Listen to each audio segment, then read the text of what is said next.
they end up doing what they are not supposed to do and even losing their own lives, right? So I would say that number one, they should be educated from home, all right? And Great. one best way, aside culture, all right, is introduction of the gospel, because that's what is going to give you the energy to say no. Yeah, because you can come from a good home, but if that energy is not there, you still bring back one or two children. Okay. Yeah, so it's only God who can give you that energy. So being introduced to God, being introduced to righteousness, being introduced to the word of God is what is going to keep you. Yeah, but I mean, I'm coming to you, Miss Blessing.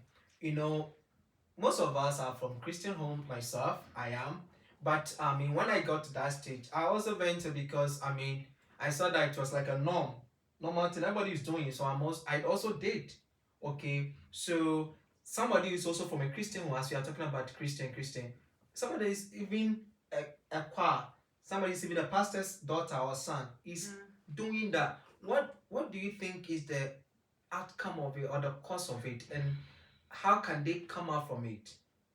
So why they are doing that, even though they are from Christian homes, they thought.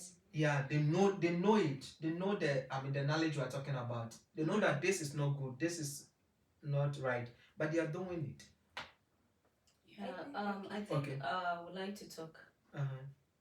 When it comes to this, I have experience about it. Talking about coming from a Christian home, it's not only coming from a Christian home. To me, I would say my father, I grew up to realize my father was a Muslim. I have been a Muslim before. And my mom too, it was my father who converted, and later on my mom also joined.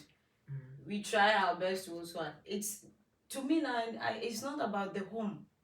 It's the community, and then the fatherly instruction. To me, I would say it was the scare from my dad that scared all of us not to go in for those relationships and those things. People were doing it.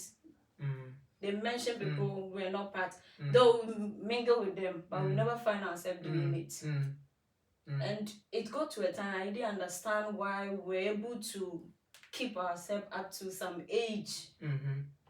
But I realized it was the influence and the kind of scared my dad brought on us that at least try to guide us.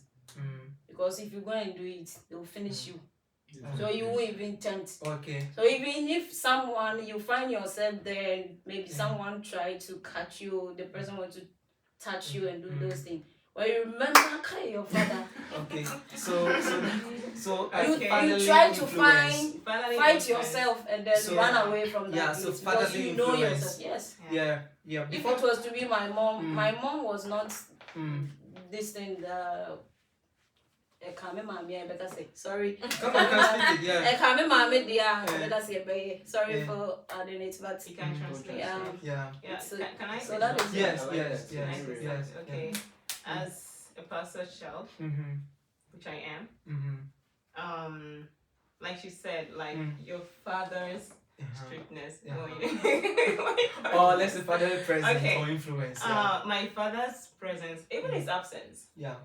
I mean, I think people always like have this mindset that a first daughter is like the closest to the father. I don't know if you guys like have heard the word again. The first daughter of the family is always the closest. The closest, okay. To the father. To the father. So I'm the first daughter, so I'm kind of very close to my father. All right. Compared to my mom, my mom is a midwife, of course, so all this sex education, but she never really cared about those things. She just wanted to like face her business, that kind of thing. But my parents, I think the way, the kind of status they have amongst people, like is a pastor, so. And I respect my parents so much that I wouldn't want to bring any kind of shame. To them and destroy that for them. So it actually comes down to what you also want for yourself and your family. How much you actually love your family. Because some people actually, we are curious sometimes. As a pastor, I'm like, okay, I've met and I've seen some pastors' kids who like fell for this kind of things. Like, even one of my classmates from high school, when he went to the university, it was expelled. And he's a pastor's kid. It was expelled because of this reason, like he and a girl was caught by. And when we were here, like, wow, like this guy, blah blah blah. So sometimes actually onto what the person wants, how much person respects his family. Yeah, your father's love can help you, your father's strictness can help you also. But parents are really trying, trust me, they're trying. But if you yourself, you have your own. When you're no longer under your parents' roof, you do whatever you want to do outside. Yeah. So if I get your point clear, you yourself, self-discipline. You yourself should have self-discipline.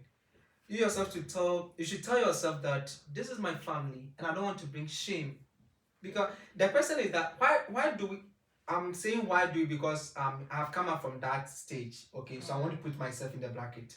Why do we hide it when doing it? It's because it's not right or the right time. Exactly. Because right now, if I walk with a woman home, I don't think my mom will chase me out. You're rather trying to talk to me and who is this person? But as at that time, they won't even listen to you. They'll be chasing you out. Okay, so you yourself should have self-discipline and have your parent in mind that I don't want to bring shame to my parent and myself. Right? Yeah. Before I move to the last topic for this youthful section, I'll move to Miss Blessing because she wanted to say something. Okay. I like the illustration or the point you gave about the fear of your dad and you as well. But I think that if you have a relationship with God and you revere God, there are certain things that you would not do. Now, because the fear of your dad will not make you do certain things, it's that same way that because you revere God for who God is and for who he is in your life, like that relationship that you have with him as a father figure in your life, there's no way that you want to bring the name of God. I mean, when people look at you, they should be able to relate with you as a Christian, as someone who carries the name of God and all of that. So I really like that illustration, but then just bringing God into the light, that if you have a relationship with God, if you build that aspect of your life, there are certain things that you would not do just because you revere God and you honor him as your father.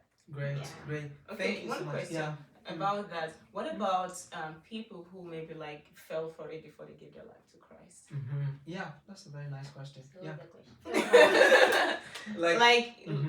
Fell into the sin of lust. Yeah, it doesn't mean you would not stand up. I mean, all things are passed away. Giving your life to Christ. Yeah, so you have a new life.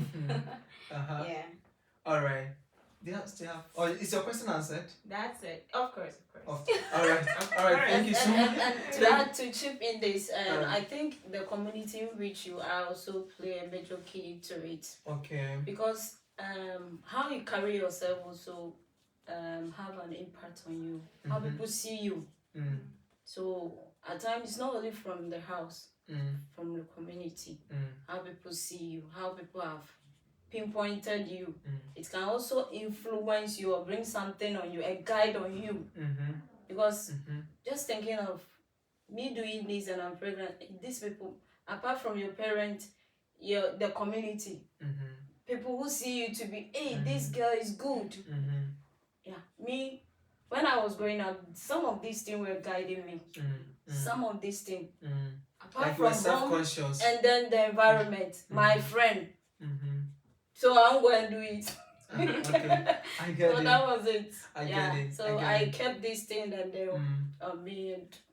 I move on. All right, guys, thank you so much. I hope you are listening. I hope you are taking your points. I hope this is going to help you. The last point on the youthful aspects before we move to the adults aspect. I mean the young adults. Okay.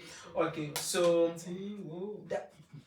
at this time, I have learned that one of the major problem that is facing us, the young ones, from a teenager to the time, You know, when you are in your, especially in your late 20s, that's when it's like you become conscious, like, yo, I'm growing. I need to put things in place. Yes, you get it. It happens mostly. Okay.